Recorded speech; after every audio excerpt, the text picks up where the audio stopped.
La palabra de Dios contenida en este libro es la verdad que acepto creer, es la enseñanza que me comprometo a seguir y es la esperanza que me atrevo a confesar.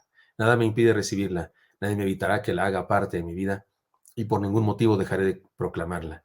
Estoy aquí para leerla, oírla y vivirla diariamente. Amén. Señor Santo, habla en nuestras vidas, por favor, bendícenos según lo necesitamos hoy, Señor. Te lo pido en Cristo Jesús. Amén. Amén.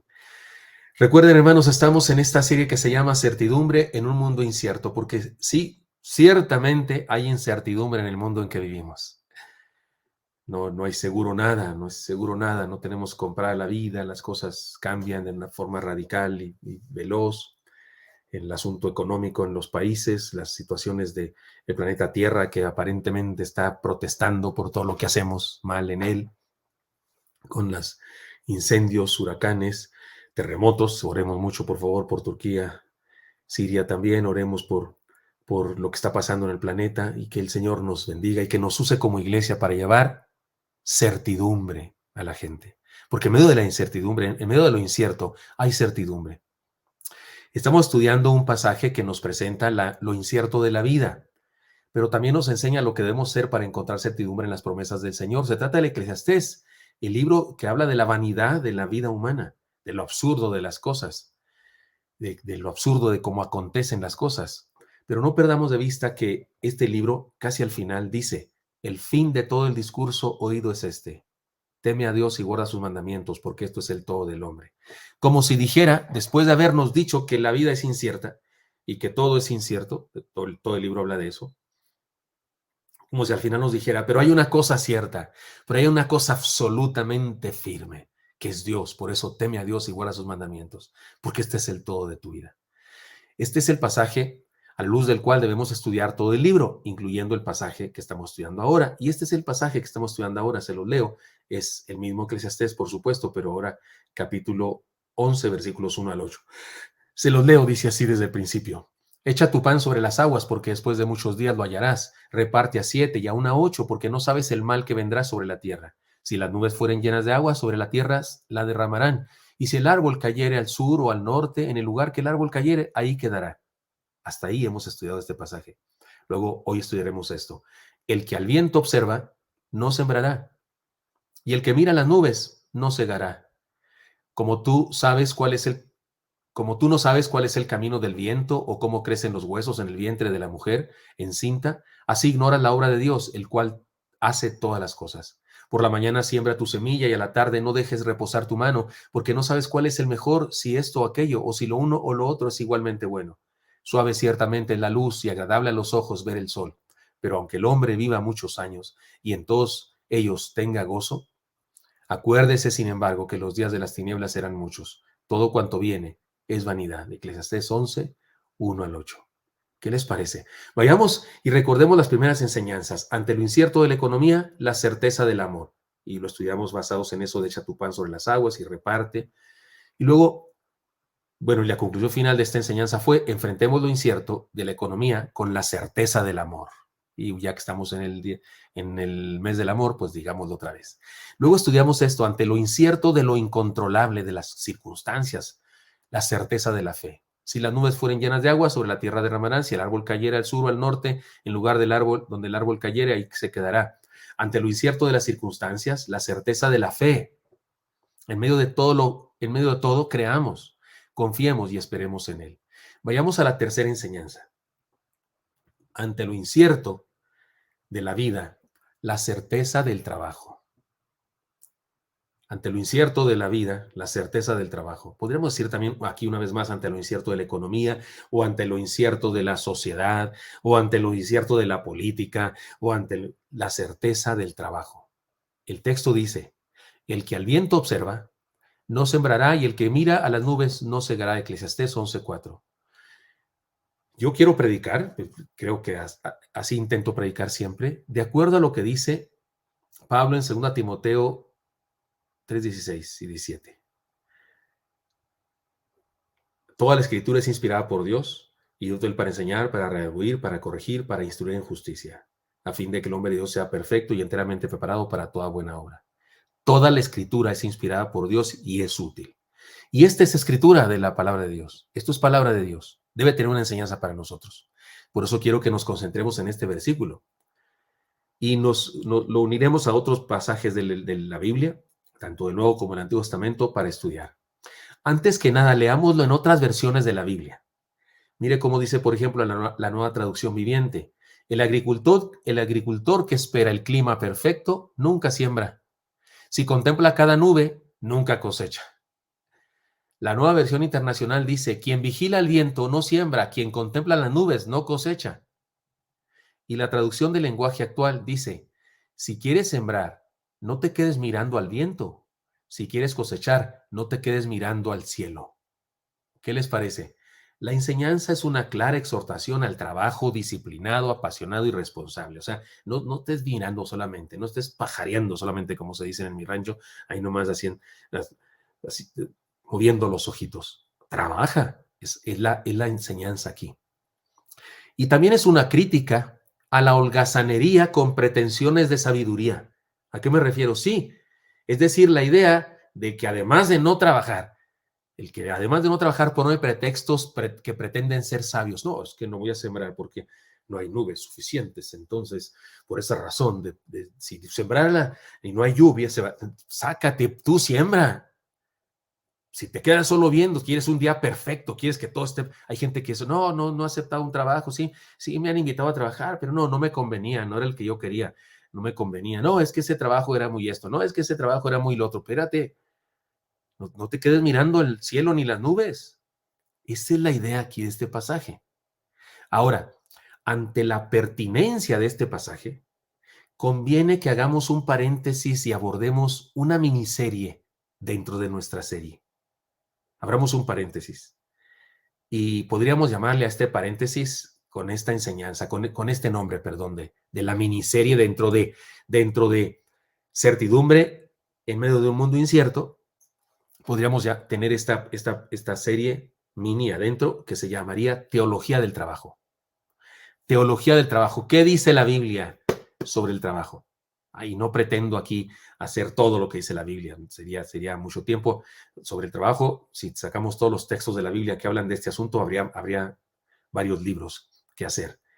A lo mejor algún día sería bueno hacer uno, pero por ahora voy a hacer una serie solamente, no tan extensa como un libro, ¿de acuerdo? Y déjame comenzar de esta manera.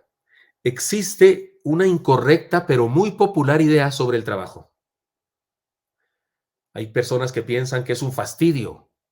Hay quienes dicen que es un mal necesario, una maldición, un asunto indeseable, una verdadera tragedia. Y la verdad es que el problema comienza desde el mismo origen de la palabra. ¿Sabe? Que el origen de la palabra ya denota esta especie de alergia que hay en los seres humanos, o en algunos, especialmente al trabajo. Trabajo es un sustantivo del verbo trabajar y viene del latín vulgar tripaliare. De ahí viene trabajo, de tripaliare. ¿Qué significa trabajar? Pero viene del latín tardío tripalium. O sea, este tripaliare a su vez viene del tripalium y esta palabra surge a referencia del concepto torturar. Sí, torturar. De ahí viene la palabra tripalium, que después se hace tripaliare y después a nuestro español viene como trabajo. El tripalium, les explico, era un aparato de tortura que usaban los antiguos romanos. Era un yugo fabricado con 3 palos. Por eso 3 y palium, palo. O sea, tripalium era un objeto de tortura. Con ese aparato se torturaba al delincuente que era atrapado para ser sometido a terribles azotes. Con el tiempo, esa palabra llegó a significar pena, sufrimiento, esclavitud. Añadámosle a esto que en la cultura grecolatina, el trabajo manual era una actividad considerada indigna. La gente nice, los fifís, diría nuestro presidente, no trabajaban. Consideraban que eso era una tarea indigna, humillante, circunscrita a esclavos. O sea, los únicos que trabajaran eran los esclavos. La gente así, los dueños de los esclavos no trabajaban. Se dedicaban a disfrutar la riqueza que tenían y que sus esclavos les daban más porque trabajaban y ellos producían. Los famosos sabios griegos que tanto se ponderan en nuestros días, porque a la mayoría de la gente, no como dijo el sabio Aristóteles y como dijo el sabio Platón, y no quiero decir el otro porque tengo un amigo a mí que se llama así, y ese sí es sabio, pero los famosos sabios griegos que tanto se ponderan en nuestros días, despreciaban los trabajos manuales y la actividad de comerciantes, es decir, las actividades productivas y rudimentarias. Ellos despreciaban esas actividades. Ellos solo consideraban dignas las actividades de filosofía y artística. Eso era lo bueno. Y a eso no le llamaban trabajo. Eso era arte, filosofía, arte. Tristemente, en la cultura judeocristiana ha permeado esa visión sobre el trabajo. O sea, el trabajo viene el tripalium de las zaporrizas que les daban a los que se portaban mal. Y algunos incluso fundan el error en la palabra. O sea, ya desde la palabra misma está maltratado el asunto del trabajo. Leamos un texto mal interpretado de la Biblia. Dice, con el sudor de tu rostro comerás y el pan hasta que vuelvas a la tierra, porque de ella fuiste tomado, pues polvo eres y al polvo volverás. Génesis 3:19. Ciertamente esto lo dijo el Señor Dios Todopoderoso a Adán después de la caída. Así que es una de las consecuencias de la desobediencia y la conclusión es clara. Así como la mujer fue castigada a parir con dolor, el hombre fue castigado a ganarse la vida sufriendo. Con estos antecedentes, es comprensible que por qué muchos aborrecen y huyen del trabajo. Digo, con tales antecedentes, con tal fama del trabajo, pues con razón hay quienes le huyen. Ahora, la tesis principal de esta serie, de esta miniserie dentro de la serie, es lo opuesto a esta popular idea. Es lo opuesto. Podríamos definirla de la siguiente manera. El trabajo es una provisión, es decir, es una bendición de Dios. Vayamos a la palabra y establezcamos algunas verdades fundamentales de la teología del trabajo. Dejemos que la palabra de Dios nos hable y no perdamos de vista nuestro texto principal de esta serie. Es Eclesiastés capítulo 11, versículo 4, después de decirnos, echa tu pan sobre las aguas y reparte a 7 y a 8, después de decirnos, aunque no sabes por qué se queda el tronco donde se queda y todo eso que hemos visto, después de eso dice, al que al viento observa no sembrará y el que mira las nubes no segará. Y es una advertencia al no trabajo, es una advertencia a huir del trabajo, es una advertencia incluso a pretender inventarse argumentos para no trabajar. No, es que hay mucho viento, no, es que no sé qué, dice el sabio. El que hace eso no, ni va a trabajar, ni va a sembrar, ni va a cosechar, porque es obvio, si no siembras, no cosechas. Así que dejemos que la palabra nos salve. Vayamos a la palabra y establezcamos algunas verdades fundamentales de la teología del trabajo para cumplir este versículo, porque el versículo no es una exhortación, es una sentencia. Podríamos traducir, el que no trabaja, el que no siembra, no cosecha, y el que no cosecha, pues no va a tener riqueza. ¿Y quién es el que no siembra? Pues el que se queda mirando al cielo solamente, el que solo observa las nubes, el que dice, no, es que en este tiempo no se puede, es que hace mucho frío, no sé. O sea, el que le huye y además queriendo ser sabio. Dejemos que la palabra nos hable y les advierto que voy a hacer, todos se sorprenden por favor, cuando diga esto, voy a hacer un acróstico de la palabra trabajo, todos dicen, para los nuevos aquí en este lugar, es que siempre, muy a menudo hago acrósticos, por eso digo de broma que se sorprendan. Y la letra T nos dice lo siguiente: trabajo no es tortura. Trabajo no es tortural. Trabajo y tortura van con T. Y quiero usar esta primera letra para decir, trabajo no es tortura. El trabajo no es una maldición. Déjame, les hago una adivinanza. ¿Qué tiene que ver, perdón, una adivinanza que tiene que ver con el trabajo? ¿Por qué llaman al jefe el Yeti? Porque es el abominable hombre de las 9. El abominable a partir de las 9. Así dicen los que le tienen miedo al trabajo, no llegar puntuales. Una historia curiosa. Martínez, está usted despedido, dice el jefe. Pero si yo no he hecho nada, dice Martínez. Precisamente por eso, dice el jefe. O sea, pues sí, no hizo nada, no trabaja. Esto es lo que dice la filosofía popular. Veamos lo que dice la palabra. Dios, hermanos míos, trabajó desde el principio del universo. Dios sí trabaja, ¿cómo la ve? Dios no es fifí. Dios sí trabaja. Dios no piensa, no, que trabajen otros. Dios sí trabaja. Bueno, lo dice la Biblia. Y vio Dios todo lo que había hecho, y he aquí que era bueno en gran manera. Y fue la tarde y la mañana del día sexto. Fueron pues acabados los cielos y la tierra y todo el ejército de los cielos de ellos, y acabó Dios en el día séptimo la obra que hizo, y reposó el día séptimo de toda la obra que hizo. Hasta se tomó un descanso, nuestro Dios. Por supuesto que Él no lo dice en forma metafórica, porque Él es perfecto y no necesita cansarse, pero nos lo explica en nuestros términos. Tan trabajé que hasta necesité un día de descanso. Dios le dio al primer hombre un trabajo. Esto es teología del trabajo. Dios trabaja. Dios al ser humano le dio un trabajo. Nos creó para trabajar, porque el trabajo es dignificación. El trabajo es bendición.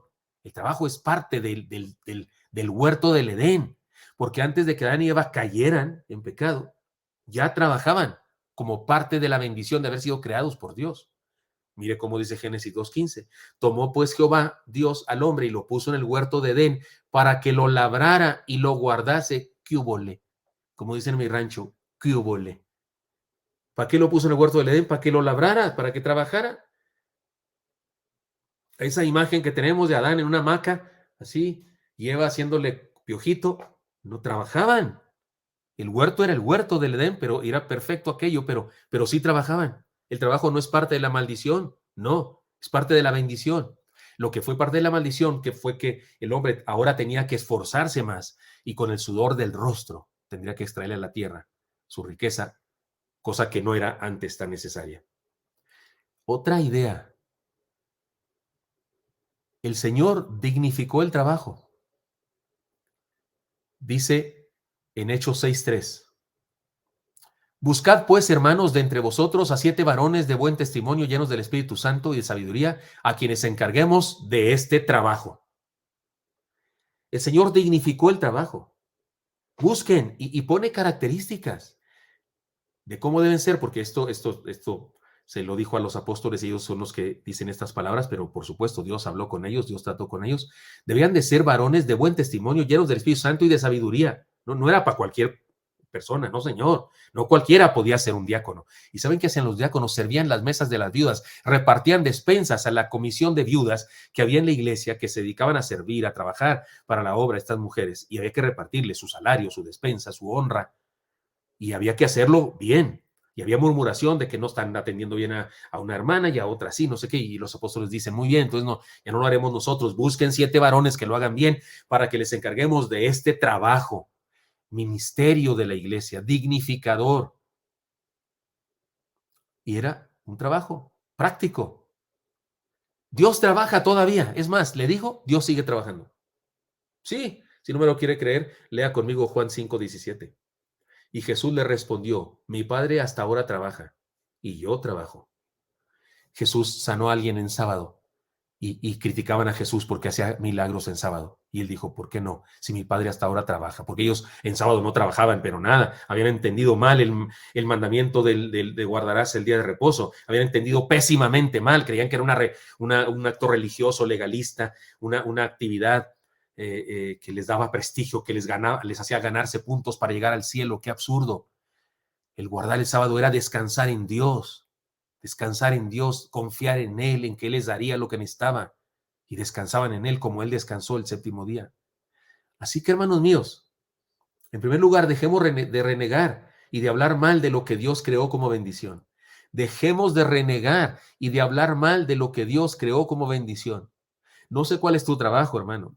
Supongo que es cansado, supongo que es agotador, supongo que sí, en ocasiones es triste, en ocasiones hay conflictos, hay quien te critica por eso y además mala paga en ocasiones.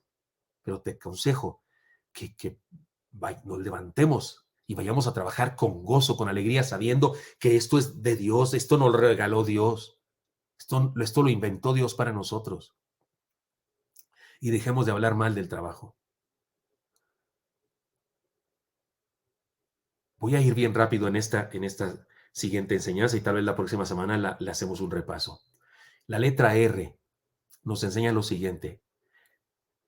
El trabajo es reencuentro con el plan original de Dios para nosotros.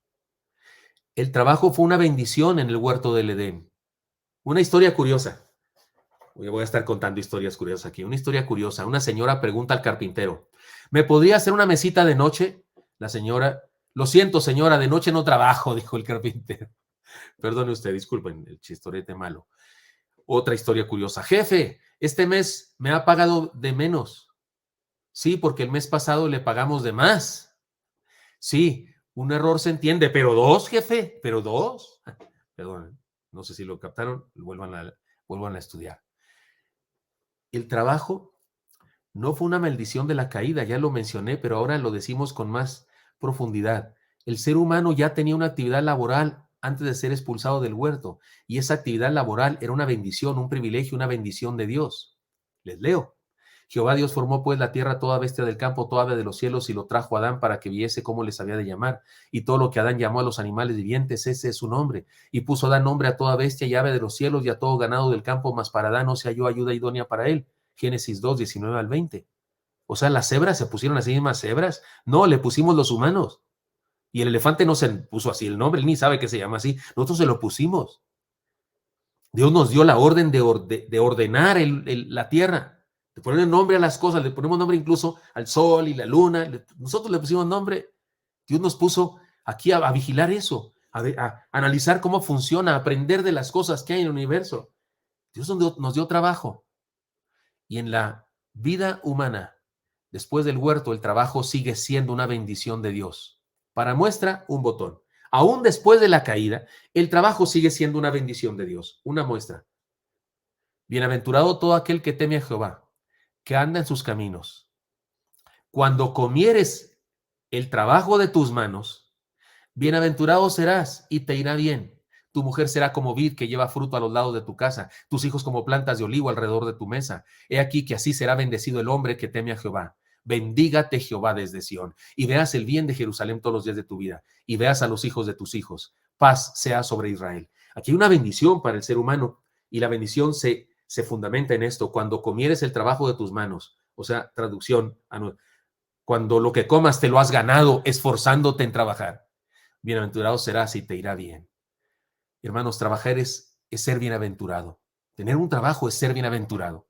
Por eso, si te jubilaron, estoy seguro que no necesito decírtelo. Estoy seguro que aquellos que fueron trabajadores y concluyeron un periodo de trabajo y los jubilaron, estoy seguro que ya se consiguieron otra cosa que hacer. Estoy segurísimo que ahí andan como abejas, como hormigas voladoras, ahí andan trabajando. Yo digo esa frase porque así decía mi hermanita un día de mi madre. Ay, mamá, usted nomás anda para allá y para acá como hormiga voladora. La idea era que andaba muy activa. Estoy seguro, la gente que trabaja, la gente que es buena lo que sabe hacer, le jubilas, nombre, y se consigue más trabajos. Trabajar es ser bienaventurado. Trabajar es la bendición de una vida de dependencia en Dios. Porque el que trabaja entiende que está haciendo algo, está sembrando algo, está invirtiendo algo, un esfuerzo que se va a convertir en provisión, que se va a convertir en tortillas, en pan, en frijoles, en arroz, en carnitas, en tan pequeñas, en sashimi, en sushi. No es cierto, perdón, quise decir todas las cosas que se me antojaban, que se me antojaban de comer. Trabajar es la bendición de una vida que depende de Dios, porque estamos sabiendo que eso que estoy haciendo se va a convertir en más. Trabajar es parte de la plenitud de la vida. Es decir, que no hay felicidad plena sin trabajo. Por eso, hermanos míos, regresemos al plan original de Dios y disfrutemos la bendición de poder trabajar. Y como intuyo que la mayoría de nosotros tenemos un trabajo, si alguien no tiene trabajo, oramos por usted. Sé que me están escuchando algunos que no tienen trabajo, oro por ustedes todos los días. Es una de las cosas que más pido por mi iglesia, que Dios les conceda trabajo a todos, es una de las cosas que más pido. Si tienes que inventar algo, hermano, hacer un negocio, ponerte creativo, lo que sea, aceptar un salario menor que el que tenías, si tienes que hacer algo, pues adelante, y te prometo orar por ti y estoy seguro que Dios te va a bendecir. Pero como intuyo que la mayoría de los que me están escuchando tienen trabajo, les explico. Aquí la enseñanza no es que te consigas un trabajo. Ahora, si no tienes, sí, sería bueno que te consigas un trabajo, incluso a ti, joven, que estás estudiando, y que salgas adelante y que ayudes a tus padres con los gastos de tu educación. Pero la enseñanza más pertinente para todos es esta. Regresemos al plan original de Dios. Disfrutemos la bendición de poder trabajar. Entendámoslo como bendición de Dios. Entendámoslo como provisión de Dios para nuestra vida y seamos felices en ello, decía Facundo Cabral. El que no ama lo que hace, el que no ama su trabajo, es un desocupado, si es un desempleado.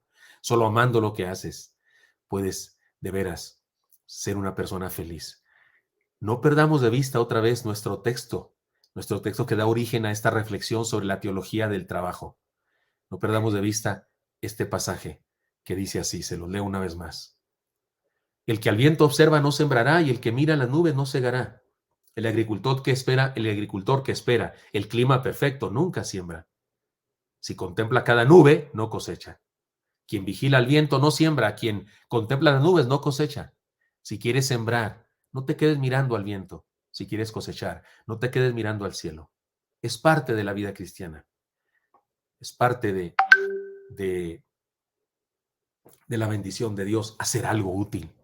Es parte de la espiritualidad de un cristiano. Es parte de una buena experiencia de vida cristiana. Es parte de la fe. Es parte del discipulado. Ser una persona esforzada, trabajadora. Joven, sé esforzado. Sé que en tu generación te han enseñado un poco diferente que aprendimos los viejos, pero sé esforzado. Cuando veas a tu padre haciendo alguna cosa manual, batallando, ve y ayúdale, por favor. Acomídete, se dice en mi rancho, acomídete. Sé trabajador, y si tienes un trabajo en una empresa, hazte indispensable ahí. Hazte útil, sé útil. No estés regateando siempre tu esfuerzo, que trabajen otros, buscando ya que sea la hora para irnos ya de aquí, porque no voy a regalarle mi tiempo al jefe, no sé qué. Regresemos al plan original de Dios y disfrutemos la bendición. Disfrutemos la bendición de poder trabajar. Y si tenemos un trabajo, cuidémoslo, atesorémoslo. No renuncies, no renuncies, porque hay problemas. En todos los trabajos hay problemas. Recíbelo y consérvalo como bendición de Dios. Esto también es fe. Esto también es amor. Esto también es esperanza, las virtudes cardinales. Regresemos a este plan original de Dios y disfrutemos. No silencio. Perdón ustedes, mi Siri siempre anda interrumpiéndome. 2 enseñanzas entonces aprendimos hoy con la letra T. Trabajo no es tortura, aunque el origen de la palabra y el uso de la palabra en ocasiones no lo hace creer. Y trabajo es reencuentro con el plan original de Dios. Señor Santo, te doy gracias porque me permites compartir con mis hermanos esta enseñanza. Te pido que nos bendiga esta enseñanza, Señor, nos haga mejores personas en el ejercicio de nuestro quehacer, que viene de ti también, Señor, la bendición, que es parte de tu bendición para nosotros, el ejercer una actividad de servicio, de producción, para bendición de nuestra familia, de nosotros mismos e incluso de muchas más personas. Bendícenos, te lo pido en Cristo Jesús. Amén.